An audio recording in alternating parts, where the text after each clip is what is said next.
Professor Kary Mullis is one of the most unique minds in America. He won the Nobel Prize. We did this interview late at night at his home on the ocean. Do you believe that we have made science our final arbiter on what is right? And as a result, we continue to look at science, and scientists hold themselves up to make the decision that this is right behavior, that's wrong behavior. You can do this, you can't do that. It's a good question, and I think the answer is definitely that science, in a way, having led to this sort of decline of let's say the Protestant Church. I mean, the Protestants got a little bit too involved in history and left themselves open there for scientists to come in and say, to debunk Christianity, because it became a mythological kind of thing rather than a only by faith kind of thing, and it became it's not a real religion in the sense of like Buddhism or something. Science, having been involved in that, people said, well, we're not going to go to church anymore. It left a big hole in a lot of people's psychological makeup that has, I think, been filled to some degree by the ecological madness that people have got jumped into. And there, the scientists are, like you say, they are considered the final arbiters of what's good for the planet or what's bad for the planet. And they hadn't got the slightest idea. Instead of wearing white robes, they wear white lab coats, Instead of bringing you the word of God, they bring you the word of the EPA or whatever. And they don't have to understand what it is that they're making you do, in fact. And people, I think they fall naturally into it because there is a need in humanity for something like a religion, something that makes you feel a part of some larger kind of group, something that you think, in spite of your wormy little life, makes you a part of something good, something big, something that makes sense. But doesn't it also happen that when people were naturally evolving, it was necessary for them to take a responsibility for a major part of their life? If they couldn't make their own decisions about their own sense of reality in significant ways, then they would have succumbed. Today, very few people make many decisions that are really significant. If they feel something's wrong, they go to a doctor. The doctor frequently will tell them, this is your condition, and this is how to treat it. People are not questioning innate knowledge or innate healing, and as a result, we've relied upon a pharmaceutical model for all of our healing. In fact, medicine doesn't mistrust nature, mistrust the person's own ability to have their own healing experience. Well, I think people are still responsible for their decisions, and they still make them just like they always have, and they do it with insufficient information just like they always have. It's just that the world's a little different now than, say, 2 million years ago, when maybe it was a matter of, do we go down there with the family next door, or are we going to stay up here in the canopy, or whatever. I mean, the decisions that people make are important to their lives, and they certainly accede to authority a lot, but I think that's always been I don't know if there's no evidence in my mind for the time, from anthropological stuff, that there weren't always rulers and people that We've always had a hierarchical order. Right. Even in the caves, we've had a hierarchical order. I believe in fact, my new book is just on that very topic, on life energies, where each born with a different life energy. I'm very concerned when the media publishes a story that came out recently in the New York Times and all the other papers, that now it's being mandated that there's going to be pregnancy tests to determine if mothers have HIV, if the babies have HIV, and then put the babies on antiretrovirals like AZT. Well, if you have a baby that has no developed immune system of its own, should be getting breastfed to develop an immune system, it's going to take many months, in fact several years, to really fully develop.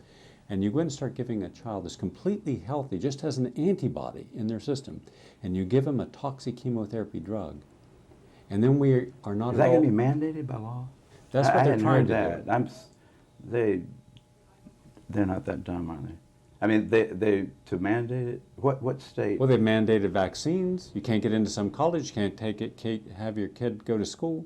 You can't travel to certain countries unless you've had vaccines, and it's never been shown that vaccines can be predictive of who they're going to help and what the consequences of side effects are going to be for who it hurts.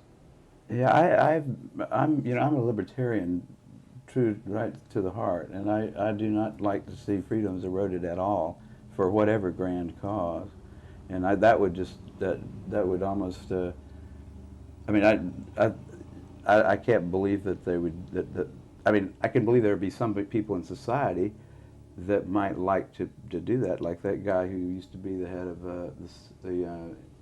was he the Surgeon General? That's he's written C.W. Koop? Yeah. C.W. Koop, yeah. Yeah, he's a bit on the sort of like a little bit like a Nazi kind of a guy in a way.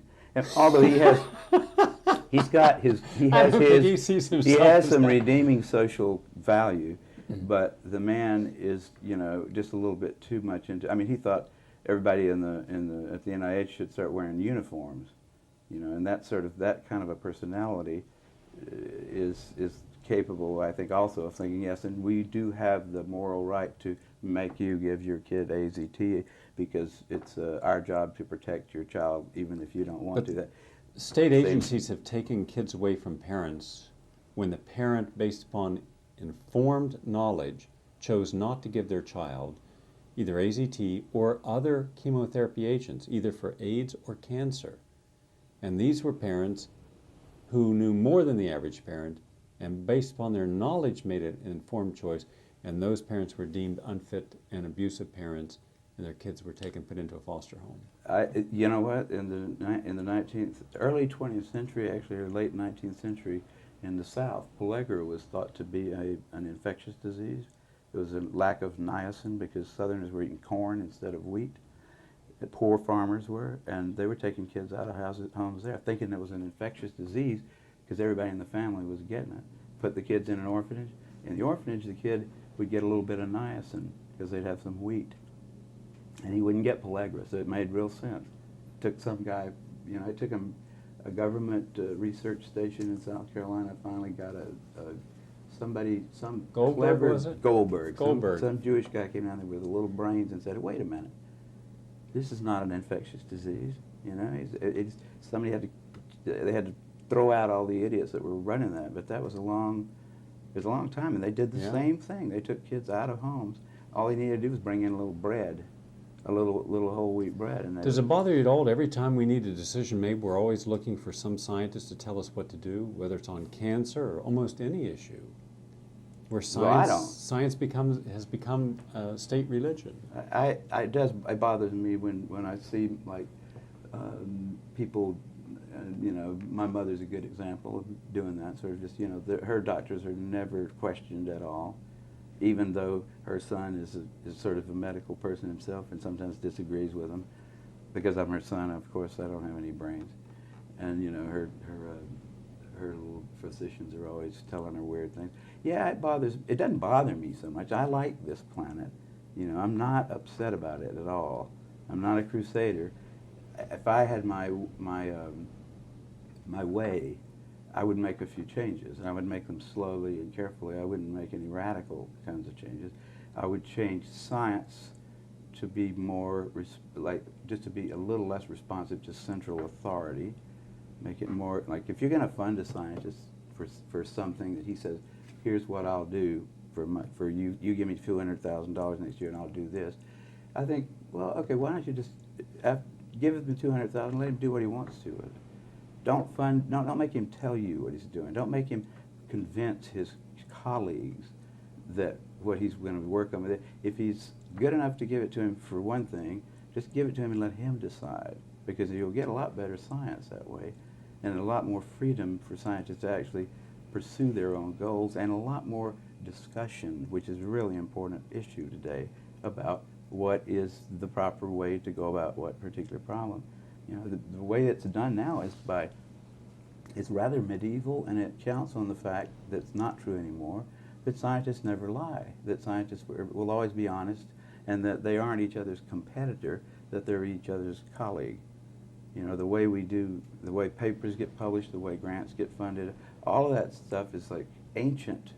It's the structure that worked in the 17th century maybe, but it doesn't work now. It works very, very much against science, which is, I think, one of the better institutions on the planet. I mean, science is why we are sitting here with, you know, lights and stuff like that, empirical science, but not, it's almost always flourished better when, you know, dissent was expected and in fact encouraged. To have a central authority like the NIH making all the medical decisions is kind of ridiculous. Very prone to political positions that it shouldn't be Yes. taking in science. That adulterates science.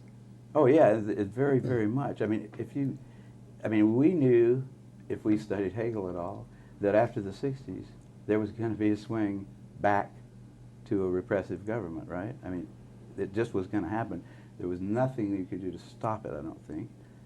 It swung farther than I thought it would ever go, but we definitely got into it, and that's, I mean, the whole business of AIDS, if you want to look at it as in a big picture, AIDS is a Hegelian, you know, it's the pendulum swinging back to the right. It's saying less permissiveness, you know, people that don't pay attention to their grandmother's code of ethics are going to suffer for it. All right, and I mean, you can figure out all the little mechanisms of how that happened, but you can also just look at it in the big picture and say, yeah, that was going to happen. And now is going to come a time pretty soon when it's going to go back the other way. Hopefully, the swings, I'm afraid that Hegel You is mean we can not start right. to have some sex and enjoy it, not Oh feel yeah, guilty about well, it? you know, I never stopped. I said those guys aren't going to tell me what to do with my personal life. I mean, and I know enough about the details of it to where if somebody wants to debate me about it, I can do it. And I would always try to be informed before I would make that decision. But also, if you didn't know anything at all about the science of biology, and you just looked at it from a sociological point of view, you should have been ready for the 80s. It's going to happen. It always does. Now, Hegel I think he had the impression that the oscillations get less and less. It's sort of a damped pendulum. You know, it finally settles on something that's great. I think he missed there. I mean, it's chaotic. It's like he had the wrong geometry. But it will go back and forth, and it will, because that's the way that is. In fact, it's probably important to the success of any species that it tries some, you know, experiments, but it never goes too far from something that has survived, right? Yeah. I mean, you can see it as sort of it's an evolutionary standard in a sense. The idea that society will swing back and forth, experimenting a little bit, but then returning across some line that has worked in the past. You don't want to just keep going in one direction, because you might just end up falling off a cliff or off the edge of the earth. You destabilize basic institutional control. Destabilize basic institutional control. You mean in the course of history? Yes, individuals can make radical adjustments in their own lifestyles. Institutions never do. There's never been major institutions that make radical shifts, because they'd be shifting their power base. The whole effort of an institution is to maintain its power and stability of the power. So anything that threatens that stability is considered undesirable. I would agree with that. But I mean, the institutions do go. They have this shifting sort of thing, but they don't go very far. Very small. I try to stay out of that stuff as best as I can, but personally. Look at this. This is Peter Duesberg, right? Yeah. Inventing the AIDS virus. Here's a man, the fair-haired scientist, who was considered a poster boy of science, right? California Scientist of the Year in 1974, I think it was. And now he's a pariah. Not in this house. No, but in this state and in that university, because when I filmed him in his laboratory Absolutely. 3 years ago, the laboratory had no funding. Now he doesn't even have that laboratory. I know. They've made it. And he was martyred tenured. him, basically. He was tenured. Yeah. Oh, tenured, and also one of the most brilliant people surely the most brilliant virologist, possibly the most brilliant, you know, molecular biologist around. Peter is a very scholarly person, in addition to being brilliant too. He's very careful. He doesn't say anything that he can't support, or usually. I mean, you can catch him in a weak moment, and he might say something that he can't support. But he was a really well thought of guy too, because of his ideas. The whole field. I mean, in cancer, He's the guy that led him into the whole oncogene thing, you know. Big research bonanza. Anybody who could order a little kit from some company and hire a couple of technicians could be a cancer researcher because of things that Peter opened up. And then Peter says, no, I don't think that's actually the cause of cancer. And that made those guys a little bit angry. And then he comes along and does the same thing for AIDS. He says, you know, I think we're on the wrong track here. And for some reason, you know, the second time, it was almost like nobody even had to argue with him. Oh, it's just Peter again, ruining our fun, telling us that all this easy research stuff that we know we can do now for years, and the American people will pay for it, that we shouldn't be doing that. And Peter did that again. He did that twice. We need a lot more Peters. We don't have enough people like him, and you know, the system doesn't really. It doesn't work. It doesn't work to produce people like that. Yeah. Peter has been marginalized. The media will not quote him without having a challenge quote. Yeah. Where there was a time when whatever he said was, like any other major scientist, would have been accepted on its face value. Now he is considered the controversial. They always preface the controversial, you know, Oh yeah, yeah. ex-professor. Yeah. Nature states just over and over again, if Peter Duesberg can be shown to be an idiot, then HIV causes AIDS. That's what the argument comes down to in a lot of the media. It's just, it has nothing to do with, they don't talk about, you know, the issues at all. Nobody has ever come up with the arguments that need to be brought up to decide whether HIV has any effect on anything or But not. let's just look at a few of those arguments for a few moments. If they are right, they meaning the NIH, NCI, Gallo, Fauci, if they're right, then their predictions should be right also, that we would have a pandemic worldwide, an epidemic in America, an infectious disease, sexually transmitted, that hetero and homosexual equally be susceptible to. That's their first argument. Based upon that, everybody got terrified. You mean we could get sex, have sex and get AIDS and die? Then we put the big chill on promiscuity in any form, and then we started making accusations about who caused this and then started blaming. Has any of those initial predictions come true? Well, HIV, according to the CDC, if you look at the, and this is, anybody can buy the annual medical yearbook from Britannica, $39 or something like that, and look in there and see, and there's always an article in there about AIDS, and it's usually there's somebody from CDC giving a number, saying here's the number of North Americans infected with this virus. The article's usually prefaced, the headlines is HIV spreads into some new area, right? Spreads into heterosexuals, spreads into women, spreads into teenagers. But the number's always been the same since they started measuring it and estimating the number of North Americans infected by this virus. It has remained constant at approximately 1 million for 10 years. That is not an epidemic. Now it's down okay. to They had to 600,000. drop it because they had realized all the false positives were ruining. We're starting to really mount up when they got into a population that did not have a lot of positives, and then the false positives become predominant. And you know what? This is the craziest thing I've ever. I cannot believe this. When you find a kid, like a 19-year-old boy from Montana who's joining the Air Force, he turns up HIV positive, and he's not been around the block too often. Nobody's ever bothered to check his mother to see if his mother is also HIV positive, in spite of the fact that we all know that if a mother is HIV positive, there's a 20 to 30% chance that all of her offspring will be. Right? I mean, everybody accepts that. But for some reason, they can't see the simple reverse of that and say, wait a minute, this kid in Montana who's raised on a farm or something, who's HIV positive, probably didn't get it from, hanging out in the bathhouses in L.A. He got it somewhere. Why don't we just look at his mother and see if he got it? Because all you need is about 10 or 15 mothers of 19-year-old boys that have HIV and did when the kid was born to blow that theory right out of the water. No one's ever done that work. I don't understand why. I contacted the CDC and I asked them, did you do blood workups on all the people that you claimed were included in the AIDS figures from day one? The answer was no. No, they didn't. About 25% of those figures were based upon symptoms.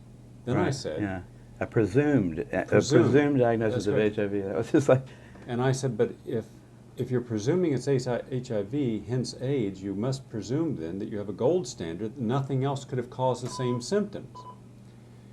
And I said, there are at least 7 other... friendly phone. Yeah. And I said, there are at least 7 other diseases that have the same identical symptoms of AIDS, such as tuberculosis and malaria, and also cytomegalovirus in its advanced stage, and tertiary syphilis.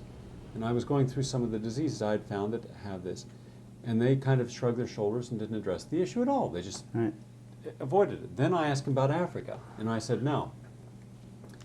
And in this documentary, there's 5 countries in Africa that have, that you will see where doctors who've spent much of their life in Africa, their whole life as professional physicians in Africa, haven't seen a single case of AIDS. Right. No, the African thing And- is a big joke. and- I mean, it's a bad joke, but it is a joke. In the epicenter, they're saying, yes, we have malaria and we have TB, and they're not being treated because we're not getting any money, and it can be prevented and we could cure these people. We don't have fresh drinking water, they're drinking, and you'll see in the film, people drinking right out of septic water.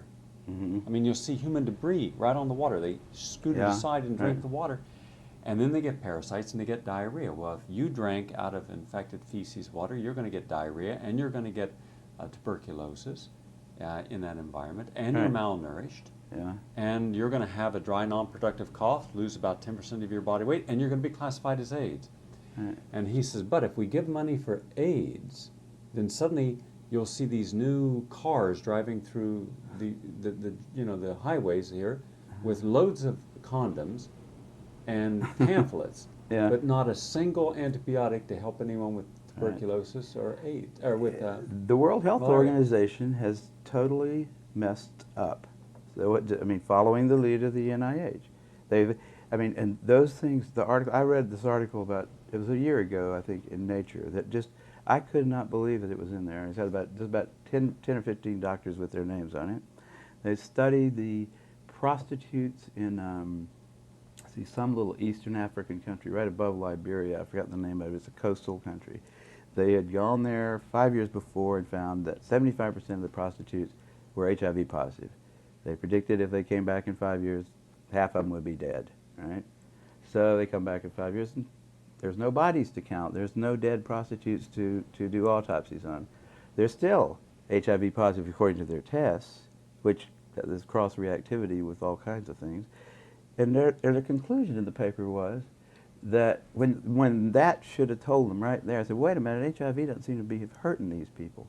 The conclusion was these people have got this is in Nature, a special strain of HIV, which number 1 does not cause any disease.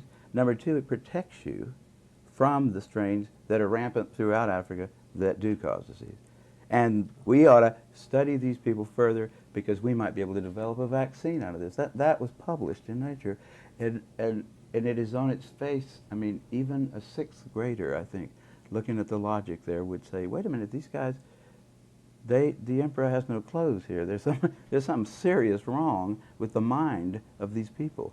You know, they come in with a conclusion, and they just won't ever examine it. They don't, and when they see direct evidence that their conclusion is wrong, they just make up some ridiculous thing like that. And the WHO gives them money to come back there, and they probably have nice hotels on the beach there. But and doctors like to go on little vacations to collect blood, things like that, which don't take a lot of time, and then take it back home and study it for all year. And When they said that it was, remember about 4 years ago, they said that AIDS is now becoming an epidemic in the black community. And that all these black women, heterosexuals also, that's when it started to make its move. They suddenly became heterosexuals, but they said it was black heterosexuals. So I went into the hospitals in Connecticut, in Pennsylvania, and started contacting hospitals around the United States. Not inner city hospitals, regular hospitals. Couldn't find any cases of AIDS or HIV infected babies. I went to Hall Hospital in Brooklyn, which is exclusively inner city, very depressed, poor people, and a lot of intravenous drug users. And I spoke with one of the, in fact, I spoke with several of the physicians, including one of the head of pediatrics, and the woman said, yes, we have a lot of women who come in here who are IV drug users. They're malnourished, they've got tuberculosis, they would normally be dead if we didn't get them off the street and give them some treatment. Because normally drug users who are heavy mainline, they die. You know, they've always died.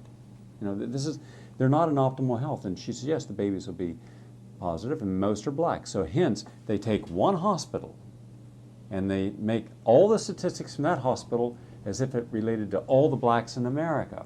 Where you're dealing with less than 1/100th of 1% of blacks in the total country, but you make that suddenly represent a population group. And how you manipulate that statistic by not showing that it's all hospitals and it's all blacks, and that these are IV drug users. Suddenly the IV drug user becomes representative of heterosexual transmission. Yeah. I mean, and I can't understand why no one's challenging this. Well, you know, I've been challenging it, but it's not real loud because this is the first time PBS has come into my house and said, hey, what do you think about this, you know? I've had to fight really hard, you know, to get anybody. Usually I would go to I mean, until this year, when things are slowly starting to change, I think people are starting to realize this is serious, and these guys have got big woolen bags over their heads or something. They've been fooling us. They know, you know, the people that are AIDS researchers now are getting neurotic if you ask them any questions. There was a time when I first started asking questions, all I wanted was, where are the papers? Just tell me the papers that you read that convinced you that HIV was the cause of AIDS, because I need to reference those papers in some of I was working on a test for HIV with PCR, and I needed to write a little report to the NIH and say, here's the progress we've made. And the first line of it was, HIV is the probable cause of AIDS. And I thought that was true. This is before I got involved. And I said, what's the reference for that quote? And I looked for it for about 2 or 3 years, and I never could find it. And by the end of 2 years, I'd ask everybody at every meeting that I'd gone to that talked about AIDS, I'd ask, you know, I'd look through every computer database. There is no reference. There is nobody who should get credit for that statement. And that's a pretty weird situation in science, where getting credit for a discovery is the most important thing in your life as a scientist. You want your work to be associated with you, especially if it's got to do with something that's so important in the world that they're spending billions of dollars on it. We ought to know who was it that should get credit for pointing out to us that HIV was the probable cause of AIDS. And probable is not a very powerful word, but there is no such person. There is no paper, there's no group of papers. They can say, well, it's in there somewhere, but it's not in there somewhere. Gallo couldn't find it for you? Gallo wouldn't talk to me, but Montagnier couldn't find it for me. Montagnier said, why don't you, first they say, look at the CDC report. Okay, they're talking about the bulletin of mortality and morbidity that comes out every couple of weeks. That's not a scientific publication in the sense of, here's the data, here's the arguments, here's the conclusions. That's just a little thing that goes to doctors and say, when you see somebody come into your office with this kind of symptoms, you report it to us because it's possibly this or that kind of thing. It's not a scientific thing. It's not where the guy that wrote that bulletin that month doesn't get the Nobel Prize for having discovered that HIV is the probable cause of AIDS, right? I mean, it's ridiculous to quote that thing. And then I said, I told him, I read that. I didn't think that was very. I mean, I'm talking about, where did science come by the notion? You know, who brought that up? Who showed it to us? Who explained it to you? Where did you come up with the idea? He said, well, there's this SIV stuff. And I said, yeah, but that was last month. We've known this for a long time. Who is responsible for us knowing it? Don't we want to know that person's name? He walked away. I figured that was the last person I ever asked. I asked a whole lot of people in that 2 or 3 years when I was certain at first that there must be an answer. Wasn't it, I mean, you know, I was in a different field slightly. I figured the virologists had that one taken care of, but they didn't. There wasn't a soul, and there still isn't. And the more you ask them, now you ask them, you can get thrown out of a dinner party. I mean, you sit around go to some virologist's house and start talking about questions like that, or even, you know, people that aren't virologists, people that are just ordinary people that are completely ignorant of the details will get mad at you if you start talking about the fact that AIDS may not be caused by HIV. Just say something simple like, it may not be caused because I can't find any evidence that it is. these people that are being treated with AZT, a fairly lethal drug if you take enough of it, they may be taking a drug that's killing. I mean, you'd think the Oklahoma bomber is a bad guy, right? There's nobody in the United States that doesn't think the guy that killed those 200 people in Oklahoma for no good reason, you know, shouldn't be sentenced to death, probably. I think we all agree if he did it, he ought to be killed. Now, is it not criminal, just as bad, and maybe worse, to sentence a whole lot of other people? I mean, these people, there are people dying just because of AZT. I mean, that's proven in big studies like the Concord study. The conclusion of the Concord study was, this stuff is not good for you. You know, the little skeleton on the little crossbones, the skeleton and crossbones on the bottle says probably wouldn't be a good idea to take this stuff unless you've got a good reason to. Now, I would say that probably, there've been, I don't know how many of the people who have died, so-called of AIDS, have actually died of AZT. Because it certainly would wreck your immune system to take that stuff for a few years. It's like if you started taking any other chemotherapeutic agent for the rest of your life, it would be that agent probably that killed you. You know, when you give chemotherapy to somebody with cancer, you give them a round of it for maybe 14 days or a few days. Hopefully you're not going to kill the patient, you're going to kill the cancer. The patient's going to survive. But you don't keep giving it to him until he dies, because he certainly will. And AZT is just like those things. It's a little more lethal than most of the anti-cancer things that people take for that. Everybody knows that those things, you wouldn't want to just keep taking them until you died. Why would they, I mean, how can somebody say, take this drug, it's not making you well, by the way, it's making you feel terrible, but we don't have anything else to give you, and this is going to cost you $8,000 a year. And because someone postulated that the AZT would stimulate T cells, and then it was shown that it did not stimulate T cells, that it was, in a healthy way, that it was causing the body to have a hyperimmune reaction. I didn't know somebody thought it was going to stimulate T cells. I thought they figured it was going to kill that virus because it's going to terminate DNA reproduction. Yeah, that's what it does. And it certainly does that, and it does that quite well in a lot of places that are not viral.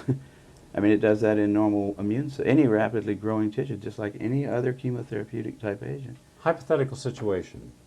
How many, let's assume for a moment that HIV is the cause of AIDS, just for argument's sake. Okay. Right?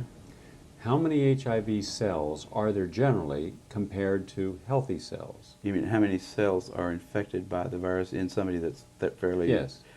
The numbers vary wildly around, all kinds of... I wouldn't ever... I mean, there used to be a time when people said 1 out of 10 to the 4th, then they went to 1 out of 10 to the... There are some papers that say 1 out of 10 and 1 out of 100. It's not like it's got them all, for sure, and okay. I don't think that means it can't cause the disease, because, it could do something subtle, and it might not have to be in every cell. It's just that there isn't any evidence for that. And, But what is the benefit of killing 100 or 1,000 or 10,000 healthy cells to kill one sick cell? Well, if that one sick cell had some property about it that was going to get you. But has that been shown to be the case? Well, if it was, let's say you had a way of, when you try to kill cancer cells, you kill a lot of healthy cells too. It's not a very effective treatment, but the argument is you got nothing else to do. You're going to try to kill the cancer. Hopefully it's more susceptible to the chemical than the healthy cells. Now, in this case, they have the same argument, except for the fact that they say you're going to keep on using this drug knowing that it's killing your healthy cells until you die. You're not going to take it for 2 weeks and then hope that you've killed all the HIV and now you will be alive. It's not like that. They said, no, we're going to do the same thing that we do to cancer, but we're just going to keep on doing it until you die. And hopefully it's going to prolong your life. Well, if it doesn't prolong your life, what they look for is surrogate markers. Now, have you heard that term battered about? Surrogate markers means, well, it doesn't seem to do anything for the disease, but it does every now and then do something for the level of CD4 cells that we measure, or it does something for this or that. Not that anybody really knows whether you want more or less CD4 cells at any particular time in your life. A lot of diseases cause CD4 to go up. A lot of diseases cause it to go down. Nobody's even sure if a CD4 cell is always a CD4 cell. It's a marker on the cell at the time that they do this little counting procedure, which is to stick a fluorescent tag on there and say the ones that light up have CD4 on the outside. And we don't really know what those cells do. The immune system is incredibly complicated. And the immunologists' brains are not nearly complicated enough to deal with it. We have these little, there are theories all over the place, but no real competent immunologist would tell you that CD4 levels was a surrogate marker for anything until we know more about it. But that's what they're using. That's what the FDA is saying. Yeah, you don't have to show that it helps them. These protease inhibitors, the same thing. You don't have to show that it helps the patient. You don't have to show a single life saved. All you have to do is show some little clinical indicator has changed in a way that somebody is hoping is going to make you better. I mean, it's a round argument. I took a group of individuals who were HIV positive, husband and wife. They had both been intravenous drug users for about 8 years. Put them on a detoxification program, gave them a protocol under a physician where they were using ozone, vitamin C drips, bitter melon several times a day, liver flushes, blood cleansing with a lot of chlorophyll-rich juices, and glutathione intravenous. At the end of 1 year, the woman seroconverted to negative, and her T cells went from around 400 to 1200. The husband's were at 0. Both are ideally healthy. There's not a single opportunistic infection. Not only that, there's no indicator infections. For instance, they had cytomegalovirus, they don't have it. Herpes, they don't have it. Herpes 6 and mycoplasma don't have it. So here's two people. He's a construction worker, right? Yeah. Totally healthy. She's totally healthy. He has 0 T cells. She has a lot of T cells. Hers went up, his went down. And so clearly in this case, the T cells were irrelevant. I mean, nobody was counting those cells with those the markers like CD4, CD2, CD8, that kind of stuff. Those had just become available to Gottlieb, I think is the guy that did it in Los Angeles, as AIDS came about. Okay, he had about 5 patients that are AIDS patients. His personal research interest was in using these new antibodies, OK4, OK8, that somebody in Japan had made that could distinguish types of T cells. That was just a research interest of his. He wanted to see what they would tell him, and you know what they did. And then they came up with names for them, like helpers and suppressors and that kind of stuff later, but they really didn't know. They didn't have any experience. There was no experience. There was no log of what a CD4 level meant before AIDS came along. And then they decided low CD4, bad. High CD4, good. Go up to the Andes and look at somebody who's never had an infectious disease. I'll bet you they don't have any CD4 cells at all. They don't need them probably. They maybe have a couple waiting. But I mean, we don't know those kind of I took a group of details marathon about medicine. runners who were terribly healthy, never had any risk factors at all. Vegetarian, and they were running a marathon. All of their CD4 cells were very low. In fact, so low, even though they were totally healthy, getting ready for the marathon, that had they gone in with any kind of experience of a symptom and someone measured their blood, they'd have said, oh, you're a candidate for AIDS. Mm-hmm. So that in itself, there are many conditions. Cytomegalovirus will bring your CD4 down. Epstein-Barr virus, ubiquitous in our population, 90% of the public have. Herpes will bring your CD4 down. Malaria brings your CD4 down. TB throws them clear down into the cellar.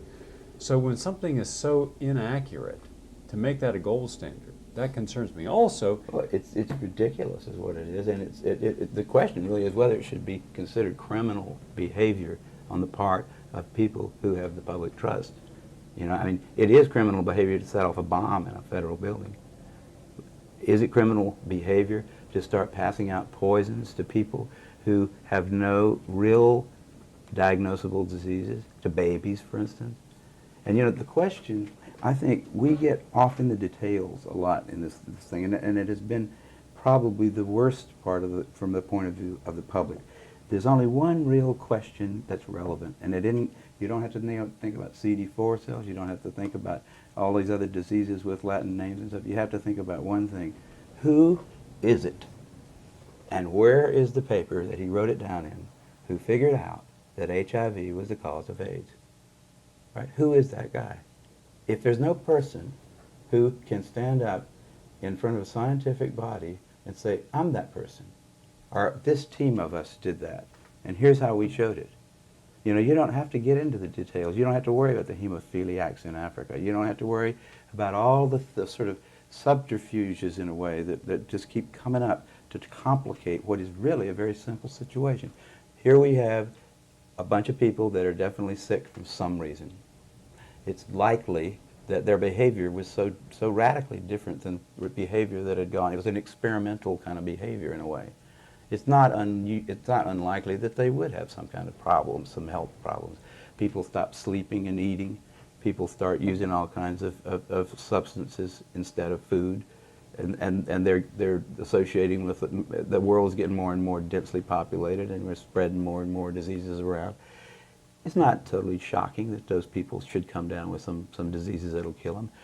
So we don't need to postulate that there was an infection going on, since nobody actually did show that there was. What's the fuss? Why do we have to even think about CD4? Why do we have to think about, you know, all the details that they keep mercilessly bringing up? Why do we have to think about the whole genome of this little organism that has not yet been shown by anybody definitively, or even really probably, to cause a disease? What is it? What is it about humanity that wants to go to all the details and stuff and listen? You know, these guys like Fauci get up there and start talking. You know, he doesn't know anything really about anything, and I'd say that to his face. Nothing. The man thinks you can take a blood sample and stick it in an electron microscope, and if it's got a virus in there, you'll know it. He doesn't understand electron microscopy, and he doesn't understand medicine, and he should not be in a position like he's in. Most of those guys up there on the top are just total administrative people, and they don't know anything about what's going on the bottom.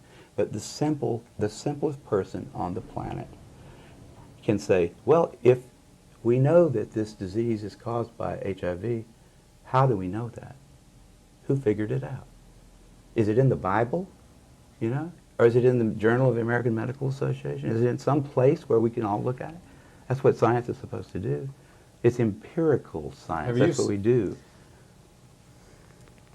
I ask, I think, a more fundamental question. If you're saying that HIV, not you, but rhetorically to the scientific community, saying HIV is the cause of AIDS, then are you saying that HIV by itself is the cause of AIDS? They say yes. Then I say, show me where any study has ever been published where HIV by itself has caused any illness at all. Now you're saying it causes 29 illnesses, including Kaposi sarcoma. And I say, show me the evidence that in the absence of any other risk factor, any other antigen, HIV causes Kaposi sarcoma. I think they've given up on Kaposi's, haven't they? They can't. You can propagate Kaposi's in mice, and you don't happen to get HIV following it. Yeah. But I mean, that one is probably an alkyl nitrite kind of a problem. I think even Gallo himself. But that was originally what they hung the hat of AIDS on. Oh yeah, sure. Kaposi's and then pneumocystis. Those were the 1-2 combinations. And you can get pneumocystis. You know how you give pneumocystis to a rat if you want to? Put him on a low-protein diet and give him some steroids for about 6 weeks, and he'll get pneumocystis. These guys were doing that same thing. Low-protein diet and a lot of steroids. I mean, all kinds of steroids. And that's the known way. I mean, that's what the people that study pneumocystis, that's the way they produce a rat model for pneumocystis. It's like, but you don't, again, like I don't think it's worth my time to worry about the details in this thing, because the really big fact is missing. Why do we think, just because Bob Gallo gets up, takes his sunglasses off and says, gentlemen, you discovered the cause of AIDS. That's all we have. New York Times article, CDC report, that's all we have. That's not enough. That's not enough to you know, that is not sufficient to like publish even a meager little scientific paper somewhere. That isn't enough for scientists to believe some inconsequential fact about some star 50 light years away. You know, that's certainly not enough to treat at the cost of billions of dollars a year, and at the cost of a lot of lives and anguish, and just destroyed. You know, lives have just been totally ruined by this thing, on the basis of some flimsy little statement made by a guy who's known to be a crook in lots of other ways, He lied about a whole lot of other stuff. Why do we trust him there? If he was a witness in a courtroom, we wouldn't trust his testimony. We've caught him in too many lies. So you don't trust him anymore. We don't trust. We don't trust Gallo. We don't trust him. Nobody should trust Gallo. Gallo's been caught too many times making up stuff. Okay, who do we trust? Fauci? Fauci doesn't know enough to, you know. If Fauci wants to get on television with somebody who knows a little bit about this stuff and debate him, he could easily do it because he's been asked. I mean, I've had a lot of people, president of the University of South Carolina asked Fauci if he'd come down there and debate me on the stage in front of the student body because I wanted somebody who was from the other side to come down there and balance my, because I felt like, well, these guys can listen to me, but I need to have somebody else down here that's going to tell me the other side. But Fauci didn't want to do it. He didn't want to talk about it. Based upon the HIV equals AIDS hypothesis, they didn't give us the test. Now, they didn't give it to us, they sold it to us. Now, who sold it to us? Who gets money off the Bob Gallo himself was getting quite a bit off of it. He had to give a lot back to Montagnier when it was finally proven that he stole the virus from Montagnier in the first place.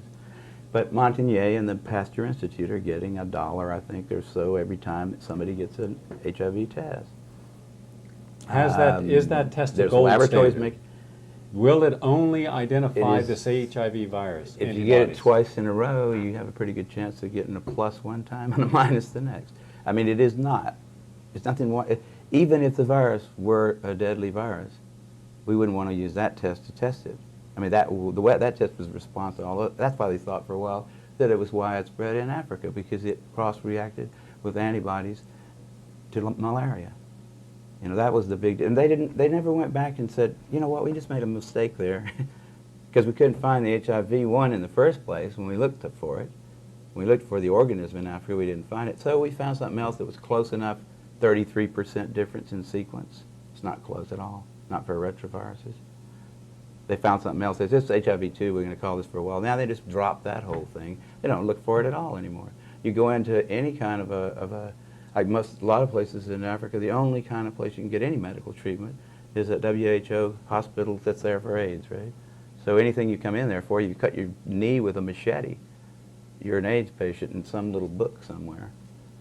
You know, it's just, and presumably you have HIV too, so they'll add that. How in the world could scientists today, legislators, physicians, public health officials, give any legitimacy to a test that's determining, predictive, of a person going to die of a condition, and hence put on, almost insisting to put them on antiretrovirals when there's no gold standard? If a test cross-reacts with flu, vaccines, malaria, lupus, some arthritis conditions, and connective cell conditions, leprosy, with all these other conditions that can cross-react with, then it's not a gold standard, is it? No, it's not. But you know, I mean, the general public doesn't understand the idea of a gold standard here. Neither do doctors, physicians. So, I mean, you know, you just pull the average physician away from his convention someplace in Cincinnati or something, and sit down and have dinner with him and talk to him about this kind of a situation, and see how much he really knows. Like, does he know what a Western does? Does he know what a Western blot actually does? I mean, how is it different from this ELISA test? Does he understand how an ELISA test is operated? Does he understand anything about the statistics associated with the times when they've been tried? No, he doesn't. And he doesn't give a damn either. What he knows about is that when he has a patient, he charges them a certain amount of money for every treatment that he does, for every little prescription that he writes, and he likes to have a lot of patients. And the county health department also knows that due to the Ryan-White Act, for every single person who is diagnosed as having AIDS in the county, $2,500 a year from the federal government. So the county health department is actually pressuring doctors by their little subtle ways. They're not coming over and beating them, but don't miss an AIDS case. You report it to us. If it's a positive test on the HIV, you report it to us because it's $2,500 in our pocket every year. I mean, it's a kind of a, I mean, there's plenty of reasons why they're doing it, but you know, one of them is not that doctors are intelligent people in this particular. I mean, the doctors have been dumb. The people that have taken the drug have been idiots also. I mean, they really are idiots. You go to some doctor and he gives you a drug when you're not even feeling bad sometimes, you start taking it and you start feeling worse, or you start feeling bad for the first time, keep on taking it, because otherwise you're going to get sick. And then, you know, you read about it. It's not like you can't find out about AZT. You know, you can find out about it. Look it's not that hard to look in books like the Merck Manual and stuff like that. See, what is this stuff? What's it used for? Why are they using it here? How did it get approved? Why is it that they would allow Western blot to be used in the United States when it's been discontinued in England because it's worthless? And why is it that they're allowing a test that there's no two countries that have the same standard of how many bands it has to be compatibly reactive with? It's 2 in one country, 3 in another, and 4 in another country, making it very easy to test positive in one country, a little more difficult in another country. If they didn't allow them to charge so much for it, I think there'll be a lot less use of it. You know, I think that money is the only, you know, it's just like in political scandals. Follow the money trail. Figure out who's getting paid for this. Who's getting the money for those Western blots. There's your person who's going to always come down on the side of, yeah, you got a confirmatory Western blots, they call it. You know, do a confirmatory Western blot. Well, let's see. And those things are so hokey, it's just ridiculous. I didn't know they don't even do them in England anymore. No, not since 1992. It's totally, and ask a doctor how it works. The doctor who prescribes, who says, got to have a Western blot to confirm this ELISA positive thing. How does that work, doctor? Sir, what are they now measuring about me that's different from what they measured with the ELISA test? He wouldn't know. He's not got any idea. I'll bet you there's scarcely 50 physicians in this country that know what a Western blot really is. They know when to order it, and they know they get a kickback on it probably. They make some money from having to take the blood or whatever, and they make money by prescribing AZT. They get money every time they turn around. They get money. Money is what makes it work. To interpret the test also. Well, of course. Why is it that a person would get a vaccine shot like hepatitis or measles to create antibodies, to get an antigen reaction, so that the body will now have a memory cell so that when they are exposed in the future, they will be able to call upon that immune response? But when you have an antibody to the HIV virus, it's always predictive of causing the disease. It was because, I would say, they didn't have well enough developed way to look for the virus itself at the very beginning. They could only look for the antibodies to it at first. PCR came along right about the same time that HIV did. And it was at CETUS that people started looking with PCR for HIV. That was the only way to see it, except for culture, which was a long, protracted procedure, which a lot of times didn't turn up the results there weren't very good either. Can be contaminated. Oh, the cultures, the whole method, that cell biology is a bunch of magic half the time. And those culture, you know, the people that say they can do quantitative estimations of HIV from cultures are just, they're fooling themselves. But I would say the answer to the question is the antibody test was something they could quickly develop. That's what Gallo did, and sell, and so he did. And he said, we're going to make a lot of money off this. Everybody in the world is going to have to take this test to find out who's going to die of the plague. And a lot of people did take it, and he got a lot of money for it. I mean, and there's all kind of people all the way down the line getting paid for doing something that's absolutely insane. I mean, now, where is John Q. Public? You know, he's busy playing video games or something. He's he's asleep at the wheel. He's not saying, what are these guys trying to pull? I thought antibodies when I was in high school were good for you. Isn't that what cures your diseases? And if we're going to make a vaccine for this thing, isn't that going to make antibodies to it? Wouldn't that be the way a vaccine would work? So if you take a vaccine for HIV, you get AIDS, don't you? Yeah, antibody gets an antibody. It's like ridiculous. If we had a vaccine out there widely used, then everybody that had taken it would say, well, let's see, how do you tell whether they don't have it or not? But you're talking about 100,000 scientists who are making $6 billion this year, more than on cancer and heart disease combined. Mm-hmm. You'll have probably 5,000 to 15,000 studies written and published over the next year and a half to 2 years on this phenomenon. Everyone wants to be a part of that action. Why is it there's only a small handful of scientists like yourself and Gilbert and Duisberg who are willing to challenge this? What makes you different than 100,000 One thing that people? makes me different is I don't have to answer to anybody for money.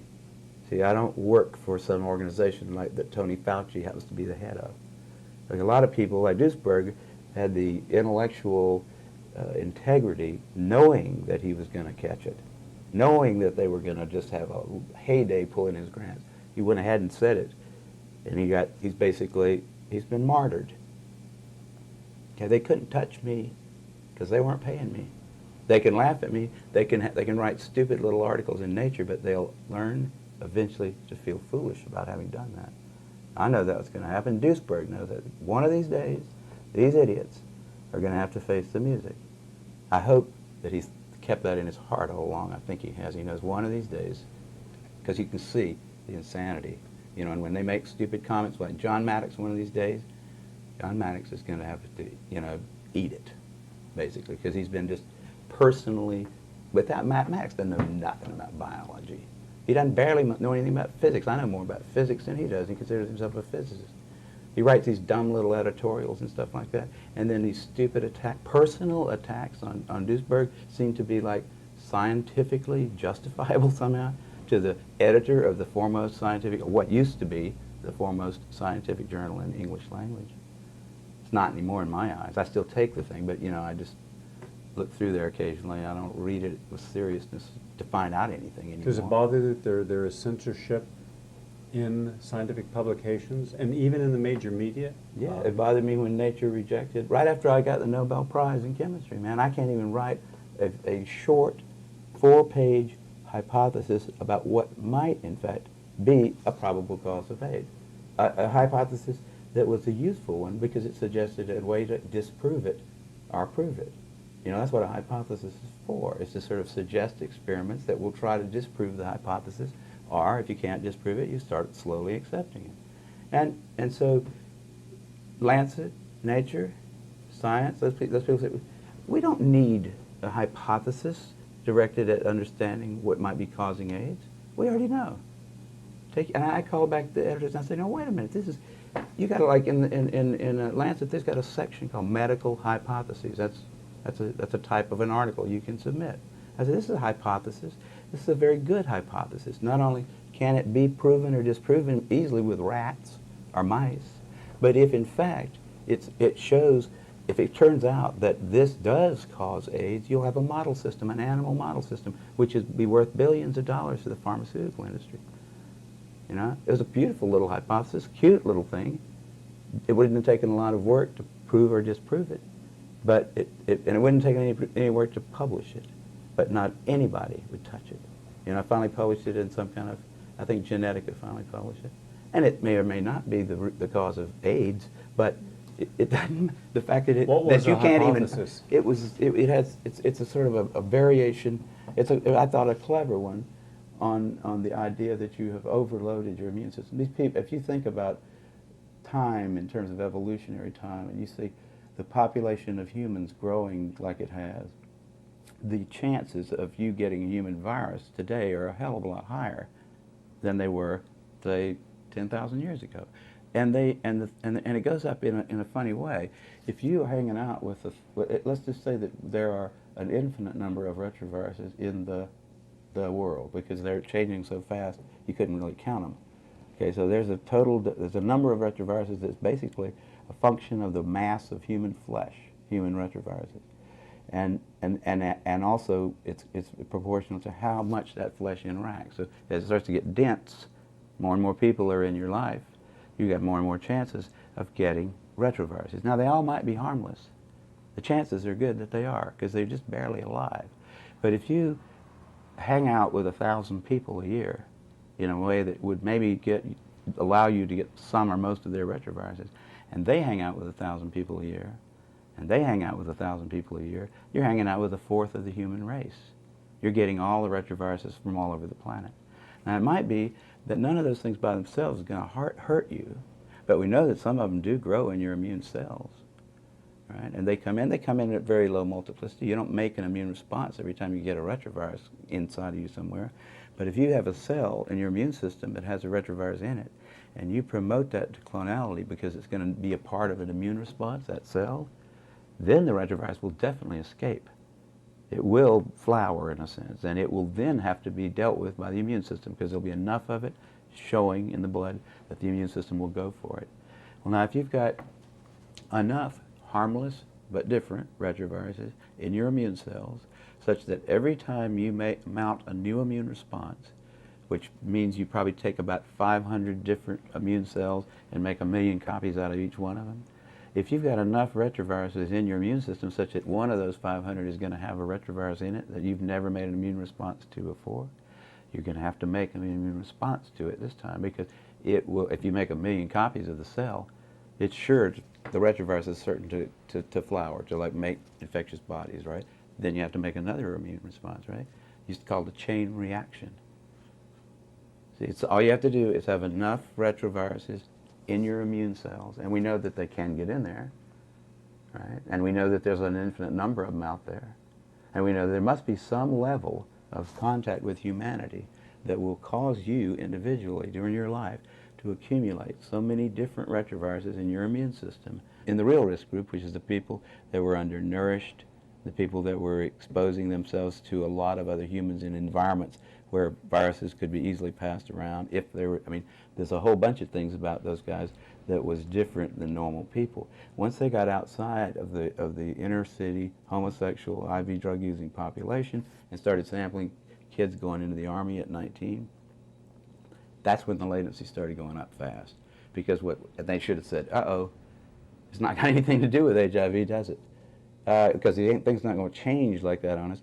Also, it was very interesting that they predicted approximately 1,000,000 North Americans were infected in 1984, I think it was, and it stayed the same right on through 1996. That's not an epidemic. The number of cases reported went up epidemically, you know, exponentially, because the number of tests that was done went up exponentially.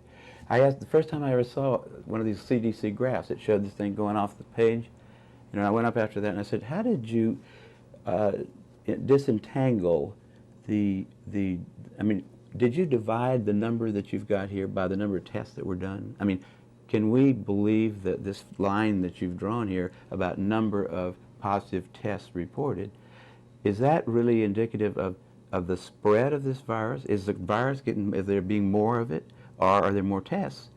If you divide by the number of tests you do, you don't get any kind of a curve going up. It's just, how many doctors knew about HIV in 1983? 2. How many knew about it in 1985? Say 500. How many knew about it in 1986? 40,000. So that's where the curve came from. How many tests were done? Same thing. How many tests? They could have just said, how much money did we make off of HIV this year? And they could have plotted that, and it would have looked the same.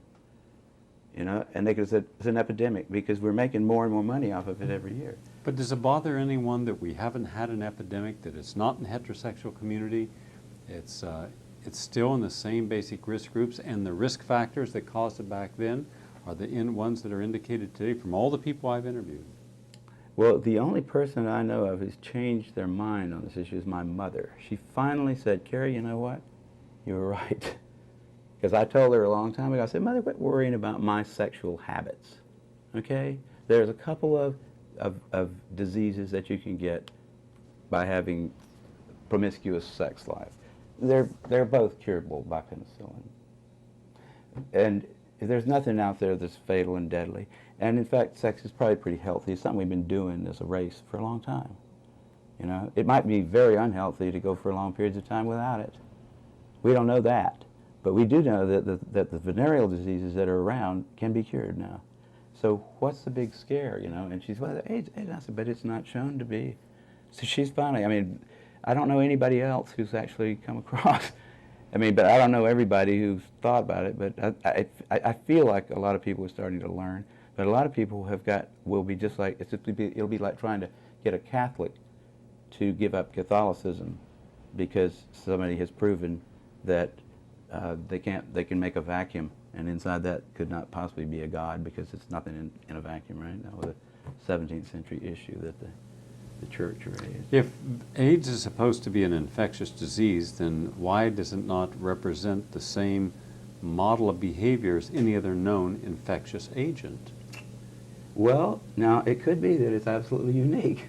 I mean, Flossie Wong Stahl thinks so, you know, but I I found that kind of, you know, it is not, on the other hand, necessary to have a plausibility argument for something that you've got proof for. If I could show you that it did cause AIDS, then you could ask me that question and I could say, I don't know why it does it that way, but it does cause it because here's the facts.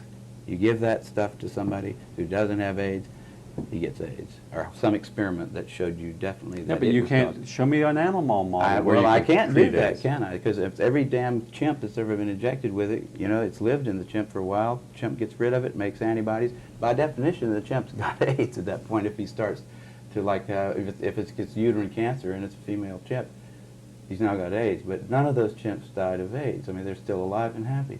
There's no evidence. But if there were evidence, see, if there were, this is one of the things I think, if I could produce evidence that HIV caused AIDS, it could cause it by some weird mechanism that we never heard of. Totally implausible. But if you're Completely saying, new but, biology. okay, It but, wouldn't matter if I had evidence, but there isn't any evidence. but if you're suggesting, for instance, as Fauci suggested, and Gallo and all the rest, that it's sexually transmitted, all right, I went out and I charted for the last 5 years the prevalence and increase of sexually transmitted disease: chlamydia, syphilis, gonorrhea, herpes, and papilloma, and trichomonas. I then charted in the same risk groups AIDS, HIV infection. Here is sexually transmitted diseases going They're like going this, up, yeah. and here is AIDS going down. Yeah. Yeah, well, that's pretty good proof that it's not a sexually transmitted disease, isn't it? It was, I mean, why was it a sexually transmitted disease? Why did they say it was sexually transmitted? First thing they said, this is a homosexual disease, right? Yeah. So if you look back at the early kind of discussions of it, it's probably anal intercourse, right? We don't want to talk about it at dinner, but that's probably what it's caused by, right? So somebody in the CDC probably said, you know what, if that's the way it's transmitted, then Congress is going to say, good, we don't need those guys anyhow. We're not going to spend a lot of money trying to cure them of this thing that's caused by their bad habit, right? I mean, there's just not going to be a big public outcry to do anything at all about it. If it's just caused by needles, or it's just caused by homosexual activities, you're not going to really get a long, sustained public outcry against it, and nobody's going to want to spend $6 billion a year. They're going to say, well, we really didn't like those people anyhow. The pendulum's swinging back toward the 90s. Great. I can't think of a better solution to the homosexual problem than a disease that'll kill them all. I mean, there would be congressmen that would talk about that quietly, not on television. So the CDC had to say, we can't say that. We've got to say it's got to be heterosexually transmitted. There's no proof that it's transmitted at all at that point. So why not just say, well, it's heterosexually transmitted too. It must be in semen. And when they looked for it in semen, they didn't find it. They had no evidence that it was sexually transmitted or any other way transmitted. They just said it because that made it a plague. And the CDC needed one. The CDC hadn't had a good plague since polio. Their funding was probably going to be cut back if they didn't come up with one. The guy that was the head of the CDC, in fact, wrote memos that have been obtained, you know, where he describes this as hot stuff. Just like they're playing with this ridiculous Ebola virus stuff, trying to frighten people there. That's like Coop probably loves that. He'd love to see Ebola come into Florida and start sweeping across the southeast. He could take his uniformed troops, they could have barricades, it could be just like in the movie. You know, those guys have got an agenda, which is not what we would like them to have, being that we pay for them to take care of our health in some way. They've got a personal kind of agenda. They make up their own rules as they go. They change them when they want to, and they smugly, like Tony Fauci, does not mind going on television in front of the people that pay his salary and lie directly into the camera. I mean, Did you ever meet Linus Pauling? I unfortunately did not bother to go down there, just like I didn't go up to see Richard Feynman until he was dead. Those are two people I wish I had just said hi, just like to shake your hand, because you were cool people. I knew Linus Pauling for a long time, and I found it interesting that of all the Nobel laureates in the United States and around the world, he, having two unshared, I'm not aware of any other American to have two unshared Nobel Prizes, was never respected again by mainstream medicine or science when he supported that vitamin C could cause an improvement in people with terminal cancer. And I watched how all this funding dried up, even though he was one of the founding members of the National Academy of Science. He couldn't even get a grant from them. And it took him almost 14 years just to get a mediocre grant to study cancer. Even when the Mayo Clinic supposedly reproduced his results that he had obtained at the Vale of Leven Hospital in Scotland, where he and Dr. Ewan Cameron took a group of terminally ill cancer patients, divided them in half, gave half 10,000 milligrams of vitamin C every day of their life. Another group got a placebo, and there was a statistically significant improvement in the people who were receiving vitamin C. They turned around and did it at the Mayo Clinic, but they didn't use the same criteria. Pauling says don't use people who have chemotherapy, it'll knock the liver out. They use people with chemotherapy. Pauling says you have to give vitamin C every single day. They didn't. And so it was not the same study, yet they published it saying they duplicated his work. Then when they went to publish the results of what is a terribly flawed study, they didn't even give him the courtesy of saying, here's the results, would you like to examine it? And all he was given was a letter to the editor of New England Journal of Medicine long after the study. And I saw at that time how you can take one of the best and brightest in America, much as they did our greatest living scientist of this century, who was destroyed, Dr. Andrew Ivy. There was never a scientist who's been more cited in the scientific literature than Dr. Ivy. He was a jurist, he was a physician, he was a scientist, he was everything.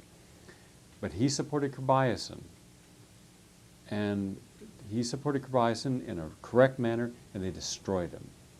And that's been shown. Now I'm looking at what the media has done to you, projecting you as a flippant, drug-taking, womanizing person who everyone has to wonder how you even got through college, let alone got a Nobel Prize.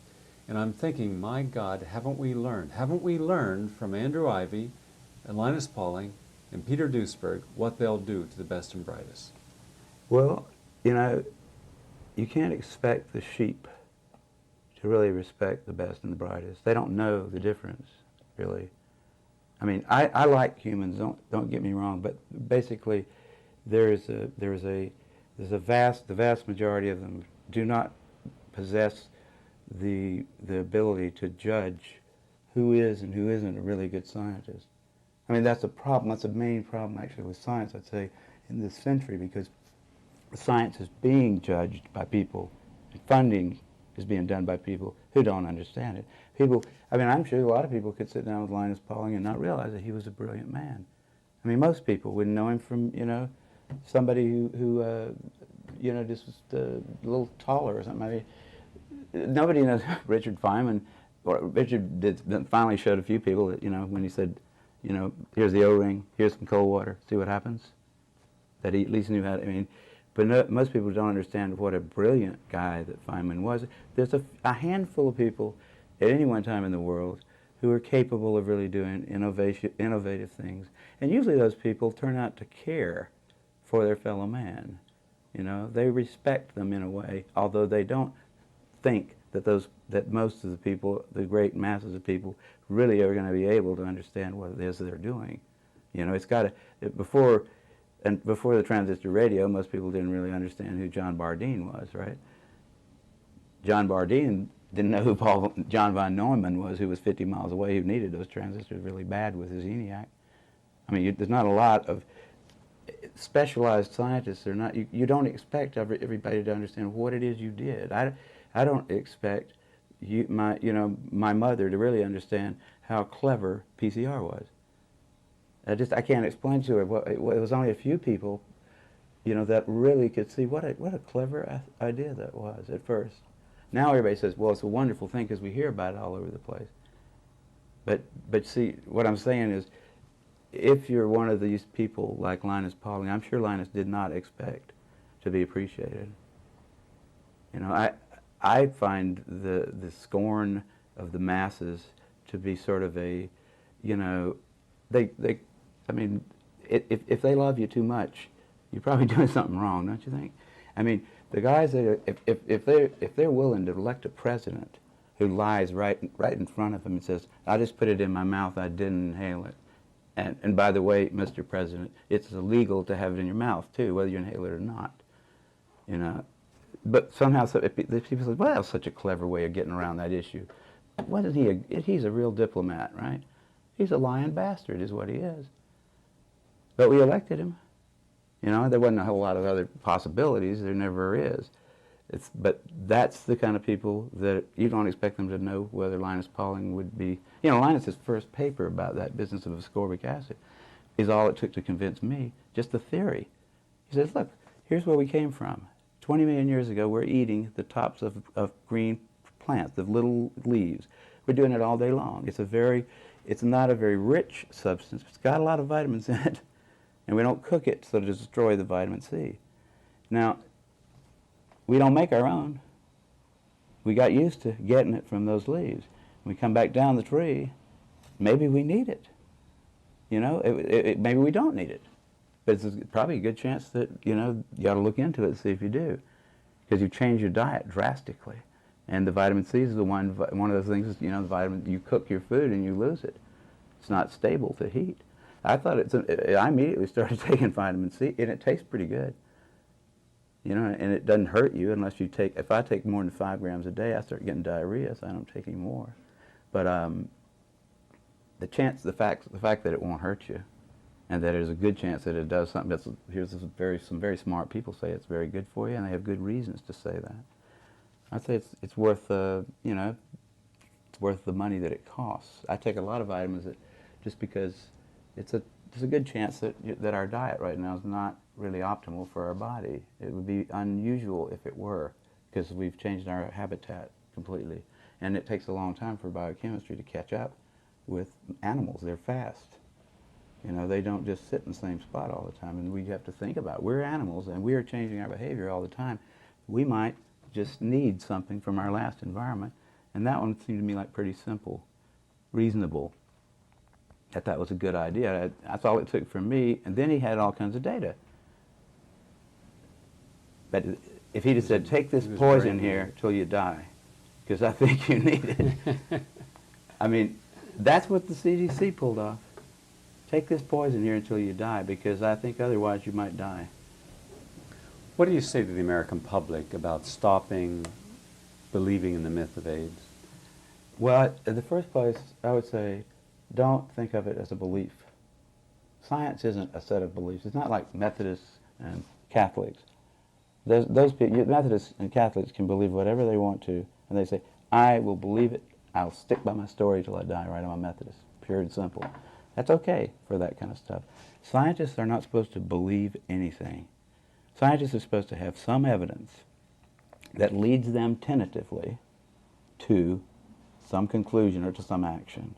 They're supposed to be able to show that to other scientists, any interested person, in fact, who's willing to understand what it is that was used as evidence, should be able to say, yeah, I agree with that. That makes sense, using rules of inference that we've used since Aristotle. Okay, and it's not complicated at all. You learn it in the 6th grade. Most scientists forget it pretty quickly. But science is not a set of beliefs. I mean, there's only one belief in science that you have to retreat to commitment at a certain point. You have to say, we do believe that if A implies B and B implies C, then A implies C. And we do believe that if P is a proposition which is true, then not P is a proposition that is false. That's all we have to believe in science. The rest of it is tentative, awaiting further study. And almost every single thing that is considered to be a fact in the 20th century, in another 200,000 years, will look very silly. You know, if you just picture yourself being a real bright Egyptian mathematician and thinking that you really understand math, and then see what you'd look like from the point of view of somebody in the year 2000. Did you really understand math? Nope. Was any of it right? Nope. It was all wrong in just a little way here, a little bit there, there were things wrong with it. I wouldn't be surprised if 200,000 years ago from now, Aristotelian logic turned out to not be. You know, it's already starting to look kind of funny because of quantum mechanics. Sometimes things are true and not true at the same time. Sometimes effect precedes cause. Time isn't quite what we think it is either. Nothing is certain in science. There's no room for beliefs. Beliefs are for things where you want to have a belief that helps bolster your courage in something in order to act. So that's what religion's for.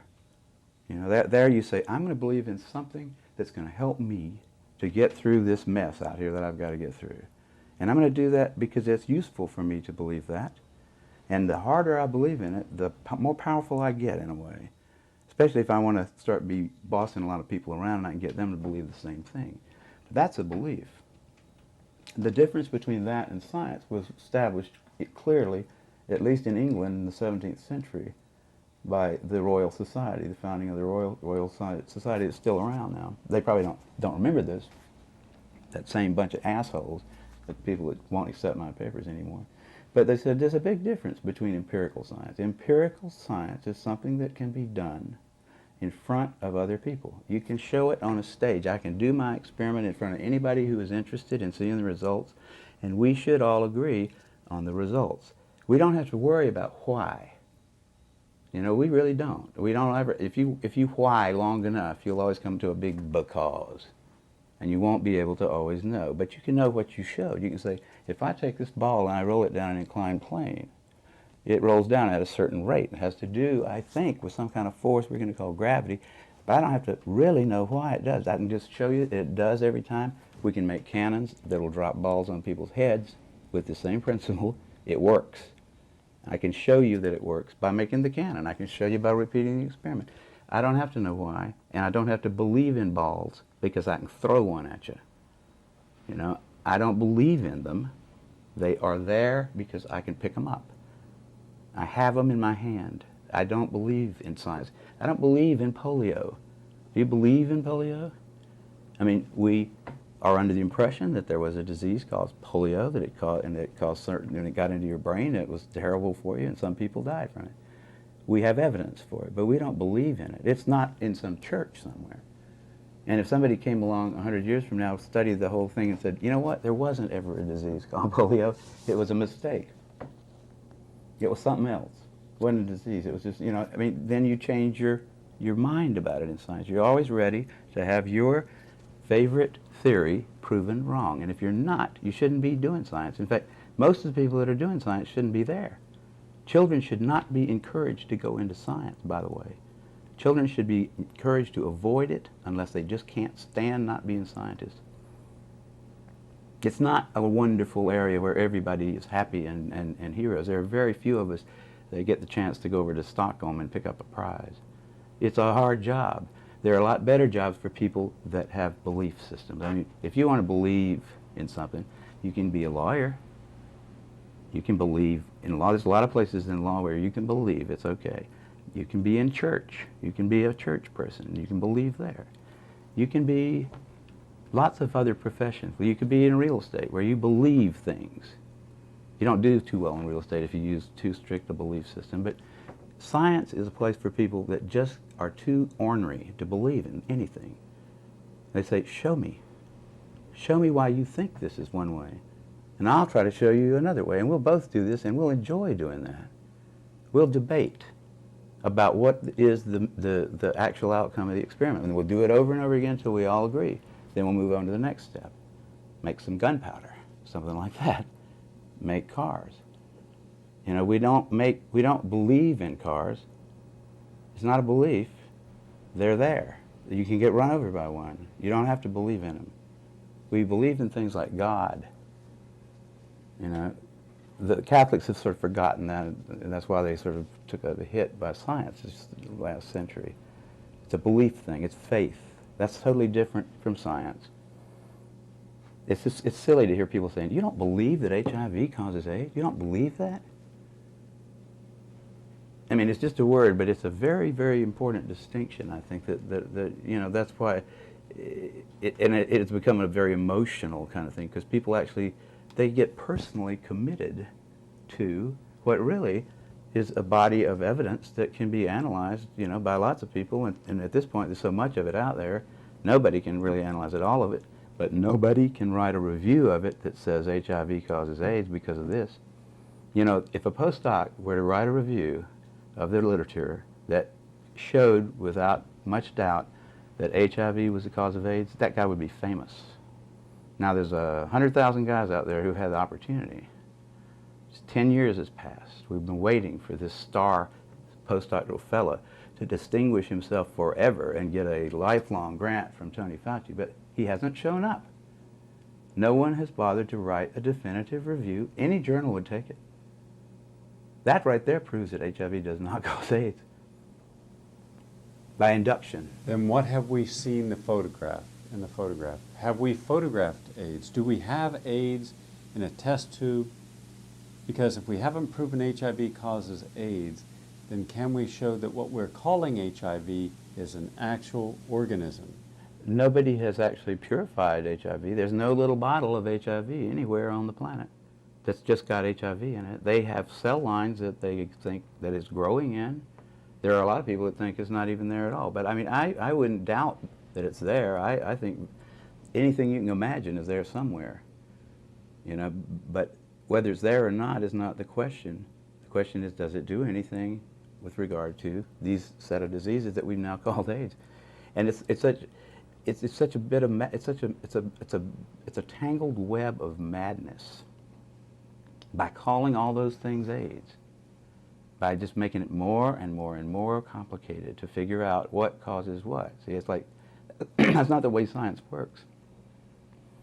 It's a real bizarre thing to have 100,000 people being paid to do something that strange, to take a whole bunch of diseases, to lump them all into this one big thing. This great, I mean, pretty soon, there won't be anything that's not AIDS if they keep going at the rate they're going. You say, well, let's see what will happen in 100 years. How many diseases will be on that list? They put uterine cancer on there. That was stretching the imagination quite a ways, wasn't it? Throw uterine cancer in there as one of the indicator diseases. You got uterine cancer and HIV antibodies, you got AIDS, honey.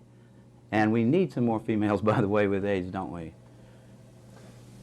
What do you think of them giving Social Security benefits, disability cards for automobiles, free play tickets, free bus rides, free meals to people who test positive for the HIV antibody and show any indication like night sweats? But will, and by the way, then a person never has to work again for the rest of their life. And in England, they give them a free car to drive.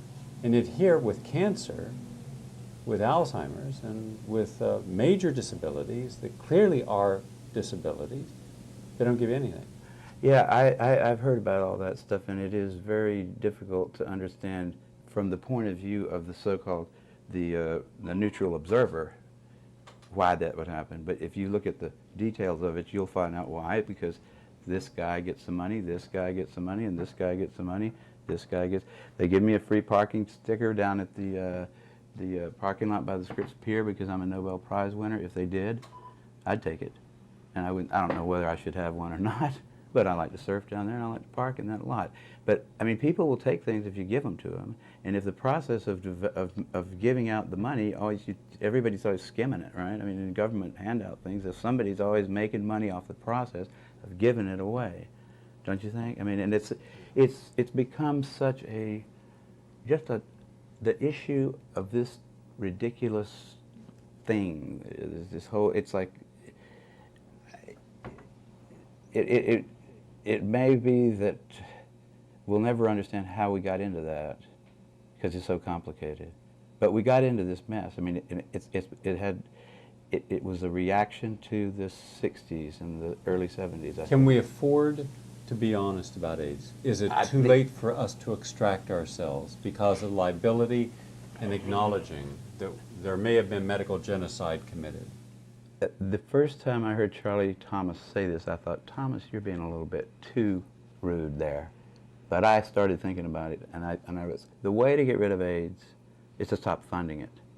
Just stop everything that's called AIDS research. Somebody tries to get a grant for AIDS research, say, we don't do it anymore. We don't have AIDS. If you want to study pneumocystis carinii, we'll maybe look at your paper and see if you've got something to say about that. You want to study any one of those diseases by itself, try to cure it, we'll talk about that. But we're not going to talk about AIDS anymore. Just like in the 17th century, they decided to stop talking about God in science. It was too complicated. It started a war. You know, I mean, you get Catholicism gets confused with science, you have trouble. And I think here we've got a similar kind of problem. We've got a religious phenomenon almost. A large segment of the population that has very strong opinions about something and beliefs, right? I mean, that's a religious kind of a thing, and it's tangled up with science. It needs to be untangled. The way to untangle it is to use the analytic kind of method that we used before. Pick them apart. Don't talk about this overall disease called AIDS. Say, have you got pneumocystis carinea? Have I got pneumocystis carinea? That's a question we can answer. We know that organism. We can detect it. What do you do about that, you know? That's a reasonable question. But whether or not you have AIDS or not is not. Because the definition of AIDS is so complicated that nobody can understand it. You know, and it's like, it's the same kind of thing that was, it's like it becomes, when beliefs get tangled up with facts, matters of fact, become matters of religious kind of significance, where if somebody gets mad at you for asking him a question in a scientific meeting, or says, we're never going to have Kary Mullis at the European Union of whatever kind of scientists, they put it in Nature, because he came in there and had the audacity to tell people that it might not be that bad to have sex, that AIDS might not be something you get from sex, that I don't see any evidence for it, is all I said. I don't see any evidence for it. Why? You can't tell young people that. We'll never have you in Europe again. I mean, there was actually that sort of kind of thing. See, that's a religious thing. That's what you walk into a coffee house in the 17th century in England and say, I don't think we should worship the Pope here anymore. I don't think we should pay any attention to him. And some people would get mad at you. That's religion. Same thing with AIDS. It's religion. Go up to Los Angeles to some of these meetings, like where there's a whole bunch of guys that have had AIDS type diseases or have seen friends die, and say, I don't really think there's such a thing as AIDS. I think you guys are suffering from the results of a lot of things that you have done yourselves. It's not like God just smiled on us and not on you and dropped a virus on you. It's because you've been not eating well, you have not been sleeping very much, and you have let yourself get run down. You've also gotten into a panic about the whole thing. You've fallen for their stuff, man. You've taken their poison. Science is a big institution, and most of the people there aren't scientists.